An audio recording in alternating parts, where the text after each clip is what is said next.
let me answer that by giving you a story. When I was 12, I met a young man whom surprised me. I was in Ohio to give a speech. I've been speaking since I was 12 years old, and I was at a youth rally, and this young man came up to me and he says to me, he says, "You're Hezekiah Griggs, right?" He says, "You're Hezekiah Griggs, right?" I said, "Yes, sir." I turned around with a little bit of arrogance, a little cockiness. "Yes, I'm Hezekiah Griggs the third." He says, "I want you to know that you're my role model." And if this is something that can't humble you, that should, right? I looked at Anthony. He was a white kid in the wheelchair. I could tell that different. I could tell we were from different paths in life, and that made me even more humble. This young man says to me that I'm his role model, and I say to him, I say, "Why am I your role model?" He says, "Because you have hope and you have a desire to do great things in your life." I said, "Don't you have hope?" He says, "No." He had leukemia, and the doctors told him in six weeks he was going to die.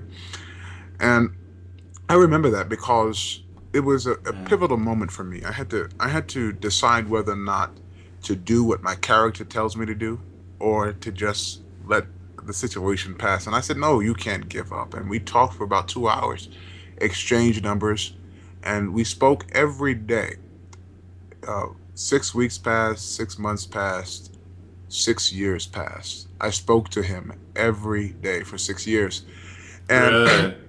Wow. January 6th, 2006 was a day I'll never forget. At 5:30 in the morning, I got a phone call from Anthony's mother. She was crying. She told me that Anthony had passed away Uh-huh. that night. And I said to her, I said, "I thought he got rid of leukemia." And she told me that's not how he died. He died from a drunken driver.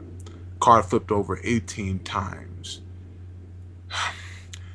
That was the most difficult experience in my life. I had to go and eulogize this young man whom became such an important part of my life. And I remember every day we would talk, and he would say at the end of the conversation, he says, "You're my role model." And I would joke, I would say, "Bless you," which I do often. And I didn't realize until when I stood over his coffin that he was my role model, right?